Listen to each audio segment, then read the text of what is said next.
Everything happens for a reason. The best revenge is success. So it's like the more hate I get, the more I want revenge. I always get to know God for yourself. Like to a certain extent, it's like they sold their soul. I like you, so since I like you, I give you like two. I give you two stars. Welcome to Simple Conversations with ASG. Can you put a little bit of kind of a subtitle on the acting and musician world with rejection? Is there differences is it typically similar? Because I know in acting it can be pretty specific. Like it's similar because they're both big industries, but then it's different because they're two different industries. So, it has a little bit of similarities and differences. Is one more harsh than the other? Do you kind of get specific reasons for rejection in one where you might not in the other? Explain that question. Just make sure I answer it right. Yeah. So I've had musicians and actors on the show before, and actors have said that when they get rejected, it's almost the person rejecting them picks apart everything. It's not just their acting, it can be their appearance, it can be the way they sound. And music, a lot of times when people have told me that they've got rejected in music, they kind of go in a little bit more personal. It almost feels like they're attacking them instead of what they do. Do you find that? Yeah. Well, for me, I start rapping before I start acting, so I would say I probably got my biggest pieces of rejection probably from music. Cause I remember when I first started making music back in 2019, my classmates and my peers used to laugh at me and they told me that I never make it. They told me to stay at the studio. But then 4 years later, when I turned 20, is when I started acting professionally, and then that's when I started getting rejected. I would say probably music for me because that's what I started doing first. So I would say music. What was harder for you to get over, rejection by your peers and people that you could see all the time, or rejection by people in the music industry who you maybe wouldn't see again? Honestly, I just had to just keep believing in myself, keep trusting in God, keep believing in myself, and keep having faith in myself. Just keep pushing, just keep my foot on people's necks, and just keep on going because I knew that one day I was gonna make it. So I'm like, it might seem like this right now, but it's not gonna be like this forever. Like this is just temporary. Do you have a strategy to help you do that? Because I know that is quite a difficult thing. People talk about it in business a lot of falling off the horse. You need to try and get back up before the horse stampedes over the top of you. Have you got a way of combating those feelings whenever you do get rejected? Yeah, I would say I just talked to God about it. I mean, me and God, we have a personal relationship, so I just pray, as much as I can. I pray. I would say I have other coping mechanisms. That's why I just really just stay in my bubble. Like I just try to stay in my bubble and just mind my business and then just do my own thing. That's what I would say. Have you found maybe that minding your own business, like you mentioned, helps you to not draw comparisons to other people when you do get rejected? You know, you maybe think, maybe I'm not as good as this person or that person, or how come they've done that and I haven't yet? Does that help you? Yeah, I mean, it does. It definitely does. Even though I'm not a competitive person, these industries is a very competitive sport. Like acting is a competitive sport. Music is a competitive sport. So it's like sometimes I do look at other people like, how come he's doing this or how come she's doing that? And I'm not.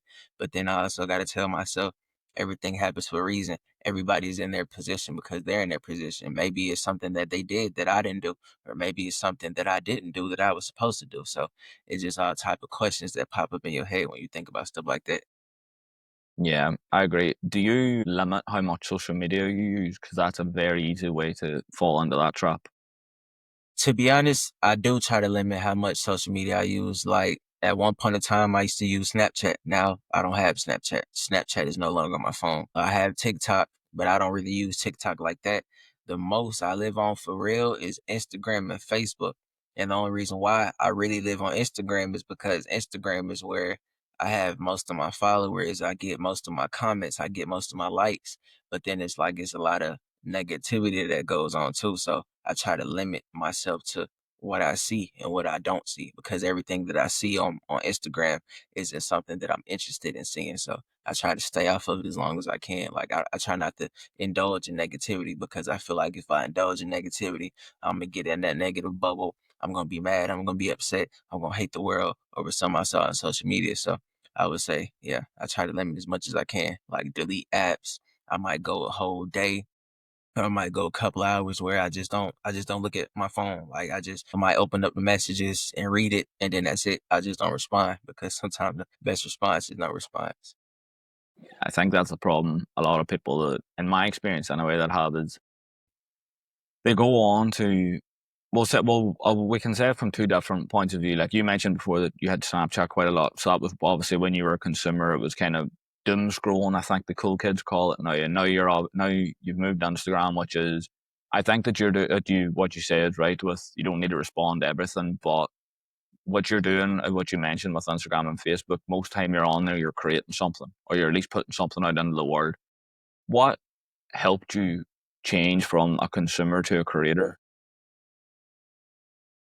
I would say what helped me change from a consumer to a creator, I would say I got tired of consuming the things that I was consuming. So I'm like, if I'm tired of consuming the things that consuming, why not just create my own stuff that I want somebody else to consume? Like, if I'm just consuming negative stuff, why don't I just create positive stuff so that way people can follow my footsteps and they can consume the positive stuff? So that's what I would say. That's another reason why I became a businessman because, like, certain movies, I got tired of watching certain actors and actresses. I got tired of watching certain movies and certain TV shows. Same thing with music. I got tired of hearing certain rappers and certain singers make certain music. So that's when I start going to the studio, start making my own music. That's when I start acting, start doing my own stuff, my own movies, my own TV shows. So yeah. Yeah, was that the reason for you to take the big move and making your own music label? Because someone who's, I would say, 5 years is still fresh in the music game. Like a lot of people, probably a lot longer in it. But was that the reason why you wanted to create your own music label and not sell your soul to another one? Yeah, that is definitely why. Because, like I said, I got tired of hearing other rappers, the stuff they was talking about. I feel like most of the stuff they was talking about, it just didn't really make sense. So it's like I wanted to make music that makes sense. And I have a cousin that's also a rapper too. So I started rapping when I was 10. And when I was 10 years old, I think that's the same age I found out my cousin was a rapper. So it's like when I found out he was a rapper, I'm like, well, cause we cousins, we blood cousins. So I'm like, if he a rapper and he making all this money off music as his cousin and I'm younger, well, I can't do the same thing. So I use that as leverage to, start making my own music. Then I'm like, I gotta make my own music. So I start rapping and I start sounding so good. So I'm like, I might as well make a career out of it, make some money off of it. Why not? How did you maintain that shift in mindset? Like you said, music now a lot.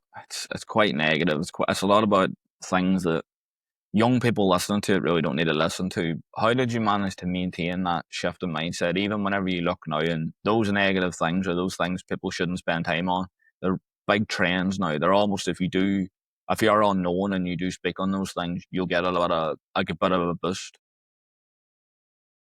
Well, honestly, I just don't pay attention to the negative stuff because a lot of people say like if you're not doing something right, then nobody's gonna talk about you. So it's like, of course, somebody gonna talk about me. It's always gonna be somebody negative. Like no matter how many people you come across with, everybody's not gonna like you for what you do. Like some people might like the person, but they might not like what you're doing. Some people like what you're doing, but they might not like the person. Some people might not like you or like what you're doing. Some people might like both. So honestly, I really don't even care about the negative because I know who I am and I know the things that I do. So it's like 9 times out of 10, the people who talk about you, they're just at home, just typing on the computer all day, or they're just typing on Twitter. They're just typing on Instagram, but it's like they don't even know what you're doing in real life. And most of these people who have something to say about you, they don't know you. They never had a conversation with you. Like, so it's like, how can you be negative to someone you don't know? How can you be negative to someone you never had a conversation with? You never been face to face with. Like I just don't I just don't pay no attention because I know who I am and I know what I'm doing. So I just move on, honestly. I just move on. That's I all. like that frame of not everyone's gonna like you because I feel like that's the hardest part for anybody starting anything. It's like the world doesn't love me doing this. It's kind of gone and lost at sea. But what what helps remind you of that whenever you do get those negativity or in these moments where you do get rejected or things just don't go right? I would say besides God, I would say my family. 'Cause sometimes like when I get rejected and sometimes when I do come across negative comments and negative people, like sometimes I get so upset and I might just go into rage. But then when I talk to my family, I tell my family what's going on. Then when I tell them what's going on, they be like, man, it don't matter. People are always gonna talk about you. People are always gonna do this. People are always gonna do that. So I'm like, you know what? I'm like, they gonna talk about me. They might as well keep on talking about me. And it's honestly the hate, it makes me stronger because I feel like the more people hate me, the more I do what I do. Cause it's like the best revenge is success. So it's like the more hate I get, the more I want revenge. And the more I want revenge, that revenge drives me to the studio. And it just makes my craft get better and better. Like when it comes to music. Same thing with movies. Like somebody be like, oh, you can't act, you can't do this, you can't do that. And then I go do a movie and then I do the best. I kill the script. Like I just go crazy. Yeah, I like that. You go to the studio and you start making things better. But I did want to mention this, and I put it in the prep of I like this idea that somebody came across me with it a while ago of just constantly making yourself a little 1% better. Like if you look in the grand scheme of things, people think, oh, I need to be 5 times better than this to be able to get this movie role or to get signed by that label. But if you framed it as 1%, it sounds so much easier. Have you found that making the smallest adjustments that people maybe are watching this wouldn't understand why you done that, especially in music and acting, where that adjustment might not be clear as day seen when you do it, but maybe a couple of months down the line, whenever you've done it over and over again and your music's now got a new flow or a new sound, or you're now moving a different way in your movies, have you found that that helps you, that little 1%? Yeah, I feel like that 1% does help because I feel like you got to start small before you go big. So instead of just trying to be 100% better, why can't you just start off with 1%? That way you do 1%, then 2%, then 10%, and then you go all the way to 100. So it's always it's always that little small improvement that makes the biggest difference. Like you can do a movie and I would say for me like of improvement. Like at first, it was hard for me to like remember scripts. Like at first, like when I first started acting, but then I got 1% better, and then that 1% it helped me to study my scripts, and then I got better over time. I got better, and then like with music, that 1% when I was in middle school, I didn't know how to freestyle. Like it was hard for me to freestyle, but now I could freestyle because of that 1%. So it's like at one point in time, I couldn't do these things, but fast 4 years later, I could do it. So that's my 1%. It might be 100% to other people around me, but it's still 1% for me because I'm still trying to be the best actor I could be. I'm still trying to be the best recording artist I could be. So right now, I'm still at the 1% as far as I'm concerned. Yeah, your hunger to be better is like clear. Like you can see it straight away whenever you talk. But something that people do struggle with, and I know that people coming up in the industries that you're in, and probably in the same position as you, up and coming, they fall victim to being too hard on themselves, especially with these things that we're talking about with rejection or not getting movie roles, being rejected at auditions, being turned down by labels. Have you found a way of stopping that happen? Because it can be very easy. Like stop yourself from not getting roles, like stop yourself from getting rejected. Or From being too hard on yourself when it does happen. honestly, in order for you to not be too hard on yourself, I would say you really just got to keep going. Honestly, you got to keep going. Like, you just got to keep going. Like, no matter what you are, whether you're a construction worker, whether you're a rapper, a boxer, you always got to keep going. Like, no matter what, you always got to have faith in yourself. You always got to believe in yourself because if you don't believe in yourself and you don't have faith in yourself, you can't expect nobody else to have belief and faith in you. It starts with you. So you always got to keep going. Like, no matter what. I don't care who's watching this, who's gonna watch this. You just gotta keep going.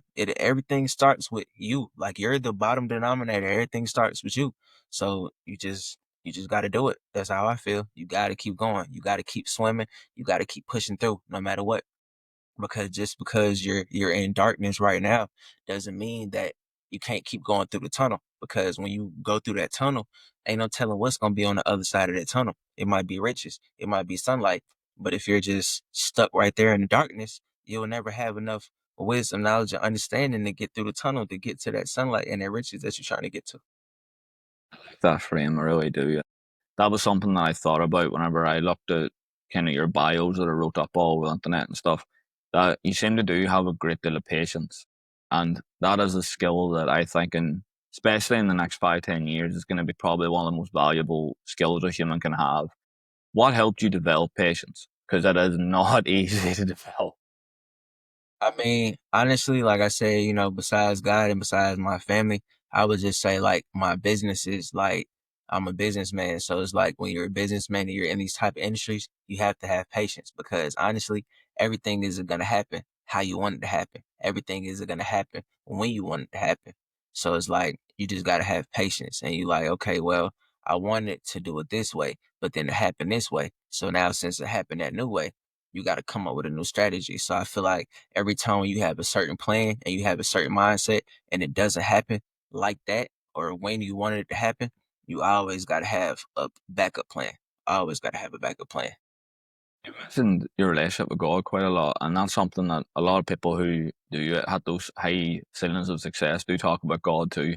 Do you find that having a having faith in God and having a relationship with Him, do you feel like it's grown stronger as you've had to fail and pick yourself up and stuff?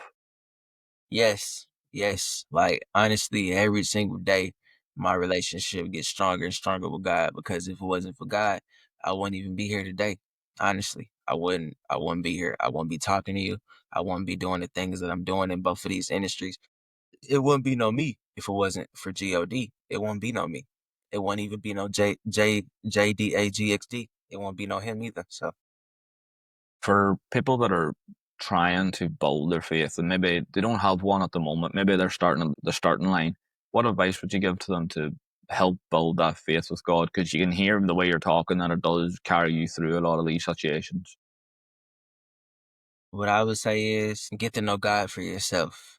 It doesn't matter if you have a dad that's a pastor, or you have a granddad that's a preacher, or you even have a mom that's a evangelist. Always get to know God for yourself. So that way, when you get to know God for yourself and you're going through rough times, you're going through hard times, you're going through tough times, you know how to call on the name of Jesus.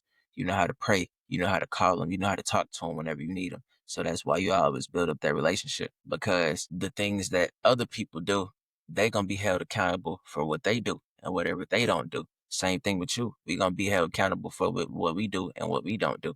So in order to get a relationship with God, first you gotta have an idea on who God is.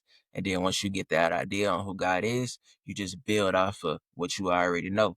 So you build off of what you already know, and then you learn stuff on the way from other people. And then once you learn that from them, you add that to what you already know, and then it may be stuff that you want to know that you haven't learned yet, and then you just put all that together, and then you just build a relationship off of that, and that's how I feel.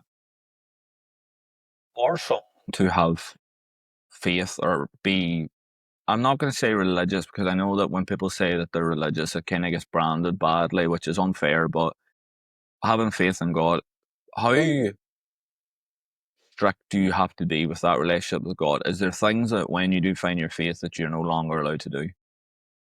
Yeah, that's really how it is. Like honestly, like when you have a relationship with God and you have belief and you have trust and you love God like you say you do, it's certain things that you can't do. Like I said, like I'm a Christian, so it's like it's certain things that the sinner man or the sinner woman would do. You'll never find me doing it because I'm a Christian. So it's like I just don't do stuff like that. So it's like when you have a relationship with God, it's like you're turning over a new leaf. You're not the same person that you was at one point in time. So it's like the same person I was a year ago, a year later, I'm not the same person no more. I'm just not. I'm not the same person. I'm not saying that I'm perfect because I'm not. I'm not perfect. I'm human just like everybody else. I fall short. I sin and I come short of the glory of God. But I still pray to him because all you gotta do is you sin, you fall short, you ask God for his forgiveness. And when you ask God for his forgiveness, you ask him from the bottom of your heart. You don't just say it through your lips because that's what you call lip service. You say it from the bottom of your heart. And when you say it from the bottom of your heart, he'll have mercy on you and he'll forgive you. But just because he forgive you, that don't mean you won't have to pay for those sins because you'll still have to pay for those sins because you knew better. So if you know better, you do better. So that's really where everything pretty much starts. But once you get a better relationship with God, then you'll be able to understand everything what I'm saying, like more and better. Because at one point in time, I wasn't able to understand this clearly as I do today, but I had to get stronger. Like church, I had to go to church. My grandma had to have conversations with me. My granny had to have conversations. It was certain prayers that was prayed by me. It was certain prayers that was prayed for them and by them, you know? It was certain scriptures that I had to read. It was certain conversations that I had to have with certain people. So yeah, that's really where it all starts. That's where it begins. It's just the Yeah. beginning.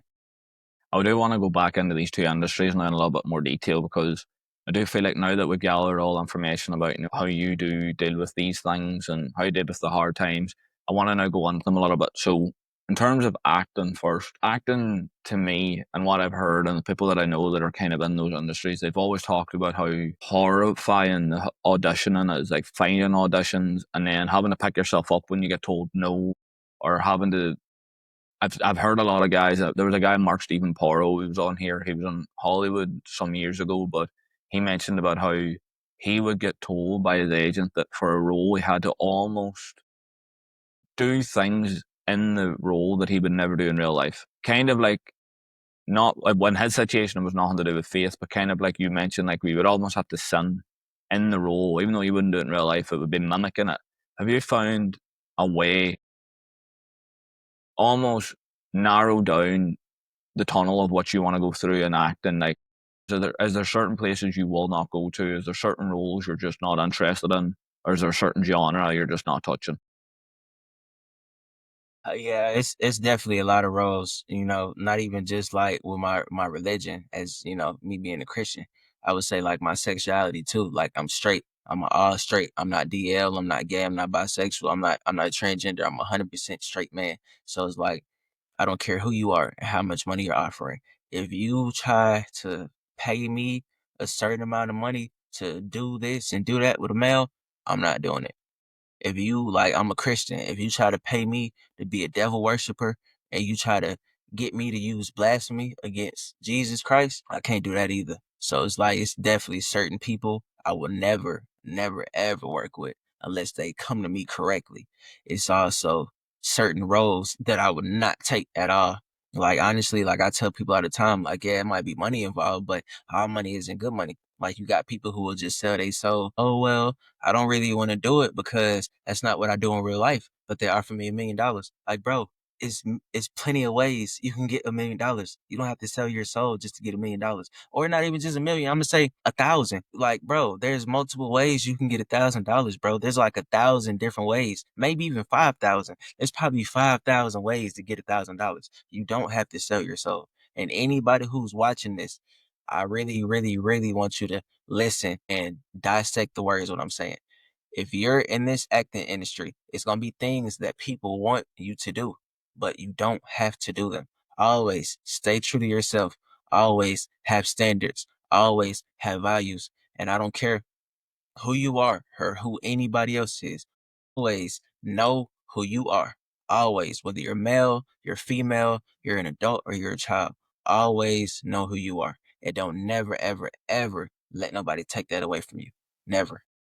Yeah, I had no idea that the acting industry was like this because I only like watch movies and TV shows. I've never seen the behind the scenes, but there's a guy that I know now off Instagram who's an actor and he's been a big time actor. But I asked him about because he's never in anything too commercial, like it's never anything too massive, but he always is incredible in the things he's in. And I asked him why have you never gone Hollywood? Why have you never gone these big productions? And his answer was so terrifying to me. It was everything you read online about Hollywood is true and 10 times worse. You understand as well. Yes. And see, all I have is 2 years of experience, but I experience so much. Like, bro, it's literally so much I could tell you on this podcast. It don't even make sense. Like, Go for it. honestly, I've been in the industry for 2 years, but that 2 years, it feels like 20 years, honestly.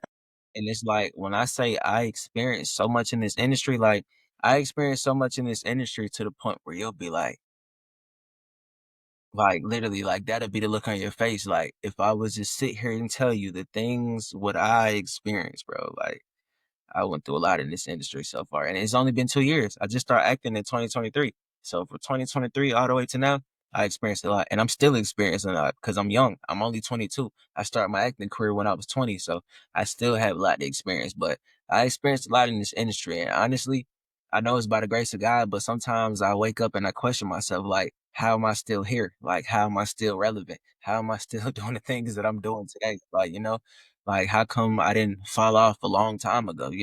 How come I didn't give up? How come I didn't quit a long time ago? So, but I experienced a lot though. Yeah. Keep the details to yourself, but can you give like a rough idea of what it was? Because I know a lot of people who are coming into acting have no idea this is waiting for them. I had no idea, and I'm not even involved in it. Hmm. Okay. You say you want me to tell you a story, or Yeah, keep the details and anything that's too personal to yourself, but like a broad story of it. I don't like people that are telling stories, especially in this where you're gonna probably be like parts of your personality gonna be taken advantage of. I don't really want personal details or anything involved in it. But if you can give a gist of the story so people know what to expect, that would be good. okay. Well, what I would say is, I think this was, man. You know what? I like you. So since I like you, I give you like two. I give you two stories. So the first story, this happened first. I don't know if it was 2023 or 2024. I believe it was last year. And I was on Instagram and I submitted myself for this role, this movie role. So I forgot the name of the movie. I forgot the production company. I forgot, but it was on Instagram. And that's how I submit myself for some roles. Like, I do it through Facebook sometimes. Sometimes I do it through Actors Access. Sometimes I do it through Backstage, and sometimes I just do it through Instagram. But I have an agent too, so sometimes my agent will submit me for different things. But anyways, like, this is before I got an agent. So I was on Instagram. I saw the role, and I think it was paid too, if I'm not mistaken. And the role, it sound it sounded like something that I can do. So I submitted myself for it. And when I submitted myself for it, it said, like, if you're interested, you have to email this person to be considered. So I emailed the person with all my information. I think like my name, stuff like that. And then like later on that day, I ended up getting an email back and they were like interested in me. But what I found out, this specific role was a LGBTQ role. But I didn't know that when I submitted. I didn't know that until the guy emailed me. Or what was it? I forgot what. You know what? No, I think it was on Instagram. I think it was the post. I think it was an Instagram post. I think on the post it said LGBTQ. But I think I submitted through Facebook, if I'm not mistaken. It's just been so long ago. But I submitted through one app, which was, I think, Facebook. I think it was on Facebook. And when I saw it on Facebook, I didn't see the LGBTQ until I went on Instagram. But when I saw the LGBTQ, I had already submitted my information already. That's why the guy emailed me back, because he saw that I was interested. So since he saw that I was interested, he wanted to see my availability. He wanted to see if I was interested. And I just told him, I sent them long paragraph, nothing too crazy. I was like, yo, with all due respect, I have standards, I have values. I can't do this because I'm straight. I'm a straight man. I just can't. So he respected my decision. And ever since then, I haven't heard nothing from him. But I have another situation. I did this movie, and this movie, what I did, is called My Husband's Mistress. It's on Tubi. So we did the audition back in 2023, September 2020. We did the movie January 2024, and this movie just came out January 2025, right? So we didn't get paid. Nobody got paid at all. I was a high school student. I played 15. The name of my role was Josiah Clark. You could even see it on Instagram. You could see it on my resume. And it was a scene, not with me though. Not with me. I gotta make that clear.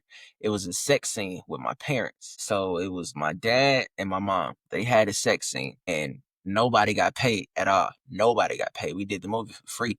So it's like, to a certain extent, it's like they sold their soul, because it's like, y'all not getting paid to do this movie, but then y'all doing a sex scene as if y'all porn stars. Y'all doing a sex scene as if y'all making a sex tape, but y'all are getting paid. So you telling me y'all gonna go back in the bedroom? Because I was in the room to do my scene. So I went in the bedroom because my mom, well, the my movie mom, she had got beat up by my stepdad. She got choked out and stuff like that. So, as a son, I'm going in the bedroom, I'm checking on my mom, I'm making sure my mom is good. So I went in there, I think I had like one scene. I had like one scene with my mama, and then after I did that scene, I came out. And when I came out, I came in the front room with the rest of the cast. And that's when my dad went in there, because my mama was still in there. She had to stay in there for her scene. So I did my scene, came out, my dad went in, and then I heard moaning. My mama was moaning, literally. Like, she was moaning so loud. So it's like, I'm questioning myself. I'm like, none of y'all, and I ain't say this to nobody, but I'm like, that's crazy, because it's like, none of y'all got paid, but like, look at this stuff what y'all doing. But then the mom, not bashing her at all. I'm not on here to bash nobody, but she has kids. So it's like, what if your kids go on Tubi and they pull this movie up and then they actually see you doing this? They gonna grow up and they gonna feel like it's okay. You know what I'm saying? Cause like you have kids, and as a parent, you have to lead by example. If you don't want your kids doing certain things, then you shouldn't do those certain things. So honestly, like I said, I'm not bashing her, but I feel like her and my dad, I feel like they were wrong for that. I feel like to a certain extent, I feel like they sold their soul. And then they didn't get paid. The movie was free. The only thing we got paid in credit. Everybody got a credit. Everybody got their name put on the movie, and we all got food. So that's all you get. You sell your soul for a credit, a movie credit, and some doggone wings and whatever else we had. Like that just wasn't right. And this was just literally just last year when I experienced this. This was 2024. This was on the movie set when I was filming. So yeah, those are a couple of experiences. It's a crazy world, that acting Yeah, world. I'd never had aspirations to be an actor, but after hearing some of the stories that some of these people have told me, I'm not going anywhere near it. But yeah, we're going to move yeah. on to music, which hopefully will be a little bit more safe. But in music, this is something I've always saw, but I can't be honest with you, I don't really listen to music. It's not really my thing, but I have seen this a lot where artists almost can't critique other artists by just kind of picking apart what they do, like their skill set. Have you found that in music? There's no way to really say, right, you're like, this is all great, but you have to do this. It's almost like they're right, this is wrong, this is wrong, this is wrong. You need to fix this, you need to do this right. Have you found that as well? To be honest, yes. I actually experienced it a couple weeks ago. It was this casting director. I'm not gonna say his name because, like I said, I'm not using this podcast to bash anybody or talk about anybody. But he was somebody I was dealing with. My agent even knows him too. I set up a meeting between him and my agent. They had to, discuss some business. But I ended up sending him two of my songs. He ended up talking about like one of my songs. He was like, "Yo, like the song isn't this, the song isn't that." Like he was critiquing me. He was telling me his opinion, but it's like it kind of made me feel some type of way because it's like, first of all, you're from Charlotte, North Carolina. I'm from Atlanta, Georgia. So it's like the type of music that y'all make down there, we don't make up here in Atlanta. So there's nothing that you can tell me about music. Like you don't know anything about real music. I done had a few people that told me, "Oh, your music isn't mixed. You got to get your music mixed, or you need to you need to be lyrical, or you need to be this, you need to be that." It's like I have a art, I have a craft, I have a gift, I have a talent, and it's like I can't even use it how I want to use it because somebody always got something to say negative, and I just don't be trying to deal with that. So Have you ever had one of those directors or labels say to you that you need to make your music maybe like more violent or more negative, going against the things like you said in the beginning that you do try and like, keep your faith through all these things? Have you ever had anyone try and move you away from that? no, but I would say I had like a situation where like my music was sad. Like when I first started rapping, every song that I used to make was sad because of, childhood trauma that I dealt with as a child. And it's like I used to just put everything in my music. Like everything I dealt with, like I was sad, I was depressed. So it's like every song that I made was sad and depressing. So I had a barber. He's a childhood. Well, he's not now, but he was a childhood barber, and he been cutting my hair for years. Like me, my granddad, my uncle, he been cutting us. He been cutting me since I was like 5 years old. So ever since I've been staying up here, he's been my number one barber. So he told me, he was like, "Man, like your music is always sad." Like him and a few other people, they was like, "Bro, like I'm trying to turn up. I'm trying to get lit. I'm not trying to listen to your music because if I listen to your music, I'm gonna be sad. I'm gonna be depressed. I'm trying to get lit. I'm trying to get turned." But then it's like in the back of my head, I'm like, bro, like this is just how I'm feeling like right now. Like I'm a teenager, this situation happened to me when I was younger. That situation happened. So I was just telling them about my traumatic situations, stuff like that. So I feel like they didn't really understand it as much as I understood it because you're not in my shoes. So it's like if you're not in my shoes, then you won't understand what's going on. So I'm not trying to make nobody sad. I'm not trying to make nobody depressed, but this music is just how I feel. So it's like, what's the point of being a recording artist if you can't record your feelings or you can't write down your feelings? You can't rap about what you want to rap about. So it's like, what's the point of even being a rapper in the first place? Have you found that putting those stories under music, like I had a Olivia Millen on a while ago who she made a whole album about how like she was bullied quite a lot as a kid and stuff. And we talked a lot about how it helped her not understand it, but helped her process it more. She almost felt like when it happened, like anybody, something bad happens to them, you kind of push it to the back of your mind. It might eat at you every now and again, but it's not at the fore of your mind anymore. It's kind of like a nightmare almost. But she said that doing that helped her process and understand it and almost make peace with not everything that happened, but almost make peace with the fact this happened and I just need to work on it. Have you found the same with, like you said, you put a lot of your feelings and a lot of your past experiences into your music? Does it help you kind of process them better? To be honest, yeah, I would say yeah. Like I made music about my past experiences and situations. So it's like if I'm ever in a situation where I'm currently dealing with that right now, it'll help me get through it. Because like let's just say for instance, I'm gonna use an example just to make it more relatable. Like let's just say, um, like back in the past, I may have made a couple of songs about a breakup, a bad breakup. Like I was with this girl and I loved her and we end up breaking up and we weren't on good terms. So it's like I may have made this song, I'll just say a year ago. I may have made this song a year ago. But then right now, I might be in a relationship and I might be going through the same thing. So it's like that song, what I made last year, I'm going through the same thing this year. This year, what I'm going through this year, I made that song last year. So it's like now I know how to maneuver through it. I know how to get through it so that way I won't continue to go through this bad breakup or this bad relationship. I have one last question before the final question, but that's been playing on my mind since you started speaking. Seeing as you're doing all these things and you're involved in all these different industries, hands in a lot of different pockets, and you constantly have to improve and across the board in them all, how do you stop yourself overthinking? Because there's a I lot don't going on. honestly how I stop myself from overthinking.